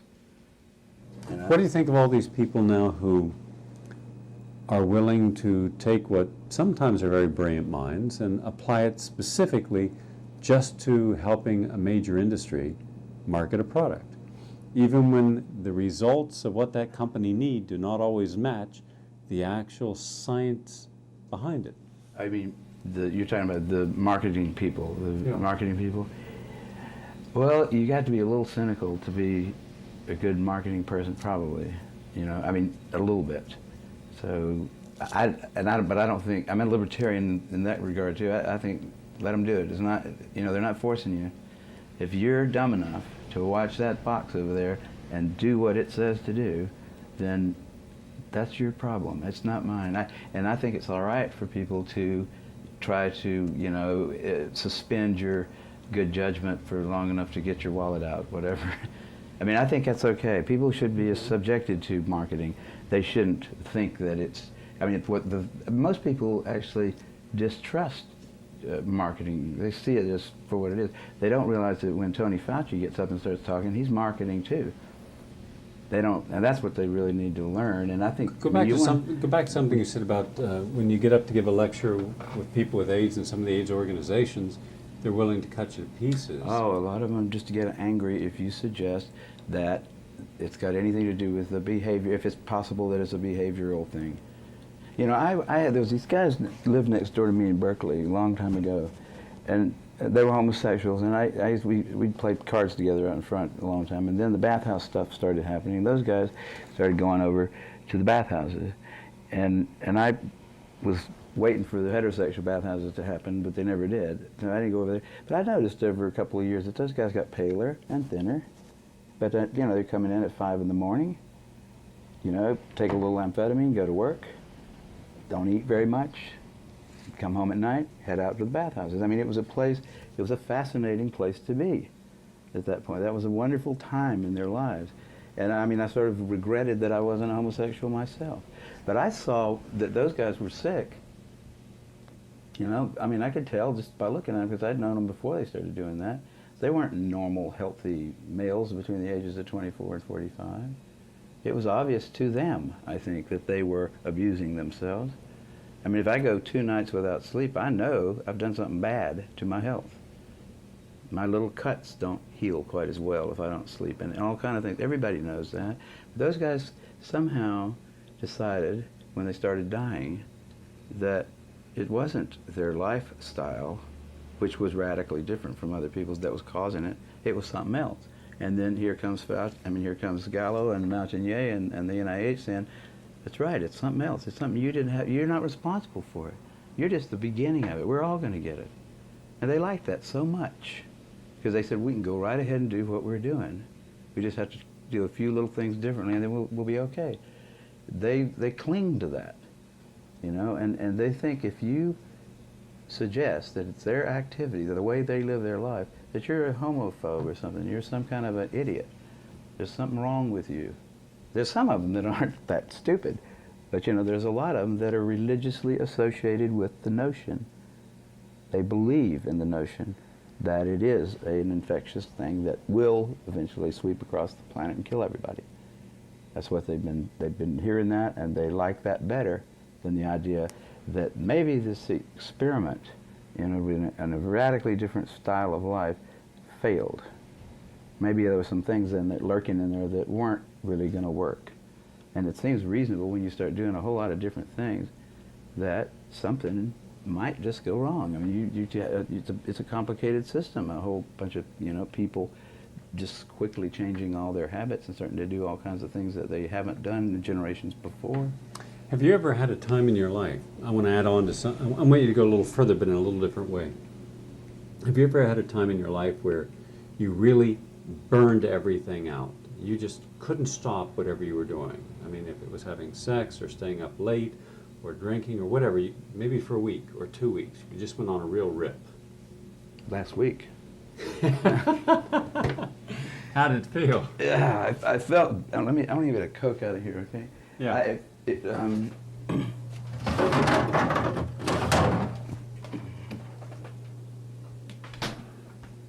My co-author on this book was in town for a week and a half, and we just, we spent a lot of time. We'd work every day for about 5.5 hours, and then we'd play really hard. And by, we really started on Cinco de Mayo, that weekend. Cinco de Mayo, we started around Thursday, and by Monday, I felt like we had just about got to the edge of death.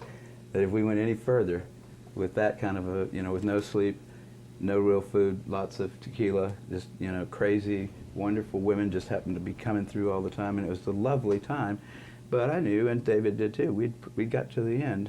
If we'd go and push that any further, it would be really bad. So I don't do that very often. Okay, but no, wait, I'm not finished yet, all right? Okay. That's the first part. Now, let's say that we gave you hepatitis, not once, not twice, but 5 times. And then when you woke up in the morning, before you had the cigarettes and the alcohol, we gave you a handful of antibiotics. Let's say we gave you a bunch of penicillin. And then we also gave you some rectal infusion of sperm, which we know is immunosuppressive. And we also gave you every kind of drug imaginable, ecstasy and poppers, so you could keep having your erections and sex all night. And let's say you just didn't have 2 or 3 sexual acts. Let's say you had 5, 10 sexual acts per night. But it didn't end on the day that you and your buddy felt that it was going to end. You did that for the next 2 years, every day.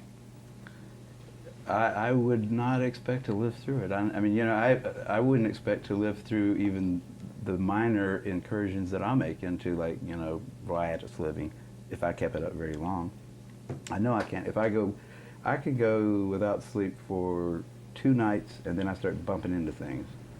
I can start dropping things. I know I'm really, I don't mean going completely without sleep. I mean, like, going to bed at 3:30 and waking up at 6 o'clock to go surfing, that kind of thing. That's not enough for me. I need more than that. I need to have, a fairly decent diet, I think, although... Well, then where is the surprise of guys who did this for 3 and 4 years at the same level and more intense than you did, and now they come down with one of these 29 or multiple 29 opportunistic infections? I don't think they should Where have is been the surprise? Those guys that live next door to me, I talked to them, they were, I said, you guys looking awfully pale. Don't you ever get out in the sun anymore? And the answer is no, we were working, or we were, We're I mean, and on the weekends, we're hanging out at the bathhouse, and it's fun. Why don't you come over there and we'll show you? But, I mean, I don't think anybody should have been really surprised. That's the shock of the whole thing, actually, when you look back and say, why did they think it was just some virus that this guy Montagnier pulled out of a lymph node? He could have pulled anything out of that lymph node. It probably had 100 different things in there that he could have identified. Just pulled out. Now, why did anybody fall for that? They wanted like hell to keep going, doing what they were doing. You get used to things. I think they didn't start all that stuff on one day. They started a little at a time too. They didn't all of a sudden one day say we're going to go from being like clean-cut kids that get 3 square meals a day and 8 hours. But they just slowly started picking up more and more riotous kind of living, and you get used to things, I guess, and then. I don't know, somebody put the suggestion out. The CDC wanted, they did want to have a plague. And it was a good, and it looked like a nice possibility, and they went for it. Remember the actor Errol Flynn?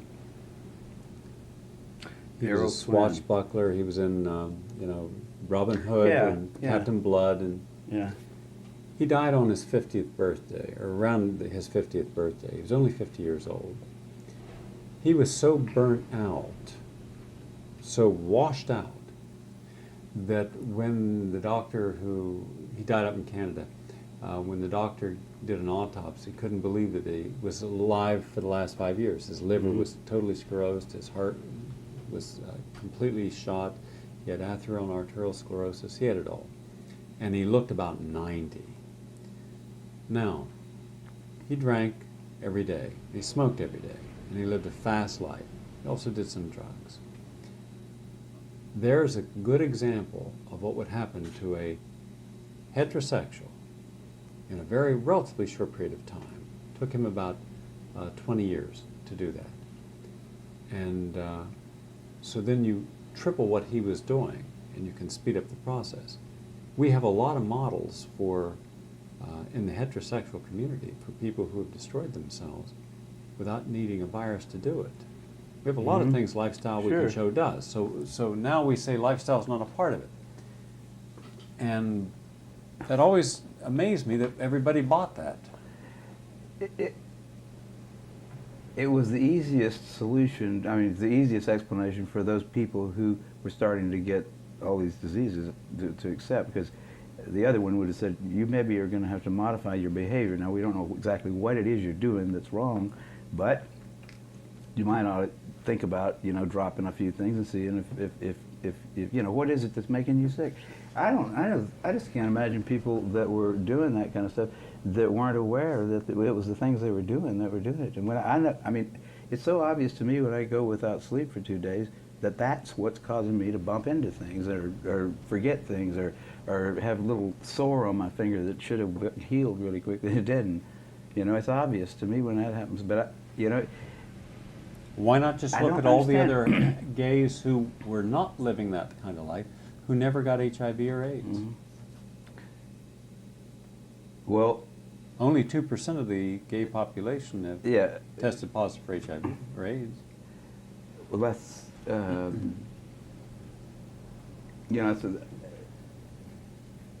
there's so many. I think it's when you this particular whatever it is, you can't call it a hoax, you can't call it a conspiracy, you can't call it. It's something that's so bizarre that to try to explain it to somebody, they don't. It's almost like they can't possibly believe how bad it is, how dumb it was, how crazy. That's one of the reasons I think that Duisberg had a hard time convincing anybody at all, because he was saying, look, every single thing here is wrong. There's no evidence that it is. There's plenty of reasons to doubt it. There's just, every bit of the data is wacky in some way. All the conclusions are wrong. All of them are wrong. That's what I think. That's when if there's been one little thing wrong, then it's easy to say, well, here's one little thing that's wrong here, and people will deal with that a lot easier. Than the entire AIDS establishment is absolutely guilty of some hideous sins, and everybody's been fooled. Everybody on the planet has been fooled by a handful of greedy people without any scruples and no brains. That's hard to believe. See, I was like, no, it can't be. My mother wouldn't go for it. I said, Mother, I've studied this really well, and I'm telling you, there ain't no epidemic, Mom. There isn't an epidemic. There isn't anything out there that is causing people to die that's called HIV. It's just not. No, Kary, I read it everywhere I look. I go, you know, and Mother, the entire medical establishment is wrong, and I'm right. No, you can't possibly be right, Kary. They wouldn't do that. They couldn't possibly be wrong. Every radio station you listen to, every television station, everywhere you turn, there's somebody telling you that there is an epidemic of some organism that is fatal and that you get it from sex. So how can you come in here and tell me that? Do you think that it should be renamed Dumb or Dumber? Dumb or Dumber? After the movie? You know, I think that some of those people really ought to be, you know, there's 100,000 of them, right? Yeah. There's probably about half of those people are just too dumb to know what they've done. The other half of them have just been too dishonest. They have not the heart or the reason or the testicles to say, you know what, we screwed up really bad. And I think we've got too many scientists anyhow. We might just take those guys out, Alamogordo, and drop another bomb out there. Just get rid of them. I think that we're going to do that to, you know, the guy that killed 200 people in Oklahoma. He was an idiot, you know, misguided, but powerful. He could make bombs. These guys are the same way. They're idiots, misguided, and they're powerful, and they have been killing people right and left. And the people they hadn't killed, they think of all the suffering and misery they've caused. Just the fear of AIDS has probably killed about 1,000 people, just the fear. You know, it doesn't make you feel good to think you might be getting a fatal disease all the time and worrying about it every morning. Think, is this cold the beginning? Is this flu the beginning of AIDS? You know, a lot of people with HIV are always worried. Every time they get any little disease, they're worried, sick about it, and some of them probably end up dying just because of their worrying about it. You know, I mean, worries, it's not one of those things. Bone pointing. It's what? Bone pointing. Bone pointing, yes. It's sort of like bone pointing. Yeah, the Aboriginal quality of pointing a bone and condemning someone, and that allows them to go out and die. There's things that I can see there, but I just don't know how to talk about it. If you look at them long enough, you say there's a lot of interesting stuff there. And that's probably the way atoms look somehow like that. And they go down infinitesimally in structure. You don't get down to any shiny little balls anywhere. And just all the things that we really started with when we started trying to decide what matter was made out of turn out to not make sense in light of what we find out using those assumptions going in, you know. You come up with something like a neutrino. Well, that's a cool little particle, isn't it? No mass, but angular momentum. Carrying the angular momentum of an electron. Well, that's a really sort of interesting idea, isn't it? So we don't know anything. And it's like not unlike, I mean, we're only here because we learned how to eat, not because we had slide rules, you know. We're here because we know how to eat and mate, and maybe bring up our young to where they can do that. And that's not, you know, it's shocking to me that we know anything. I mean, that we can build a jet plane that can usually fly is an amazing. It's got to do with we cooperate. We have written language, and I mean, none of us could do that. Actually, I couldn't even make a book. You know, by myself, I couldn't make a damn Coke can if I had to. I don't know all the things you need to know. None of us is very smart, really. We don't know anything much. I know a few things, and you know a few things, and all of us together, you know, it's a miracle that we're here. And I don't think it's the weak anthropic principle kind of thing operating either. I didn't go for that. I think it's stuff that we just, you know, it's way beyond our comprehension. That's why religion is a thing that people do continually seek out. Some people somewhere inside of you know that it's a lot weirder than that. You know, it's stranger. I think some British guy said, life, the universe is not only stranger than we imagine, but stranger than we can imagine. And I think that sort of, you know, that is something that struck me a long time ago as being, yeah, we're pretty arrogant to think that just by learning how to copulate and eat and raise our kids, that we're going to learn about the inner workings of the entire universe. And when we run out of information, we just come up with something like the primary, the way you start in cosmology, you say, well, if you can't see it, it's like everything you can see. Right? If it's the whole universe must be homogeneous, because if it weren't, we wouldn't be able to talk about it here in this classroom, right? That was lame the first time I heard that. And I said, wow, that's right, because you couldn't talk about the whole universe, since 99% of it's invisible to you. So you have to assume that the same laws apply everywhere. If they don't, then you can't even make up a theory about it, right? It doesn't matter that it's not testable at all. I have my own cosmology published in Nature, by the way. That was funny as hell.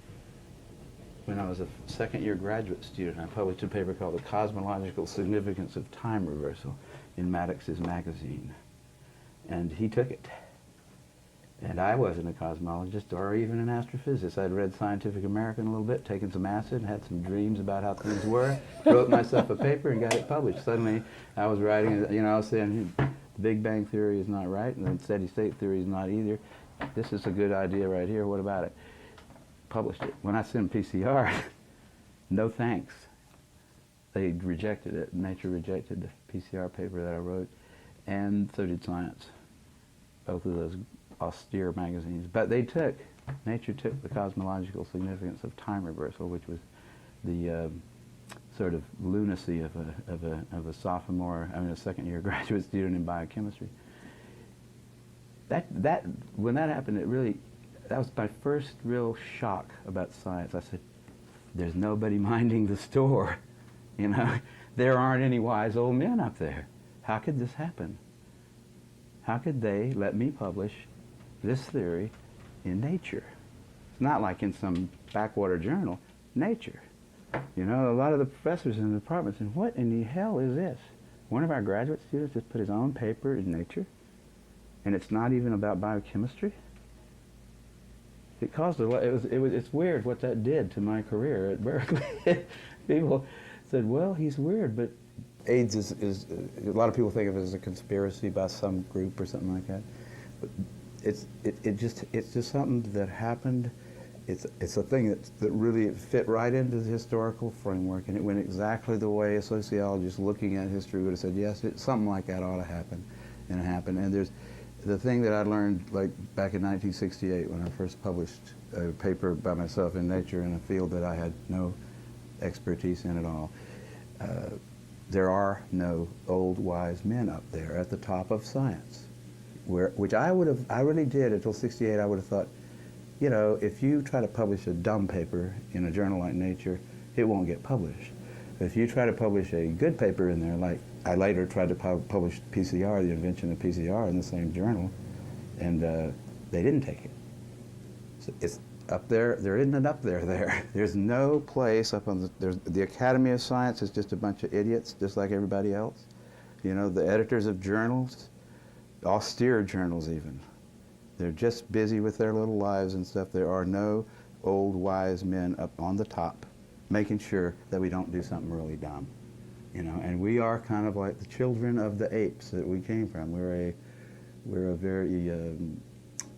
naive, and none of us even knows how to make his own shirts, We don't really individually amount to a whole lot. We have a pretty neat thing going here, and I like it, but you can't think that there's really some council of elders or something watching, and there certainly is not some austere body of people that are not self-interested, that are really looking at medical science and making sure that everything works, or that nothing really dumb happens.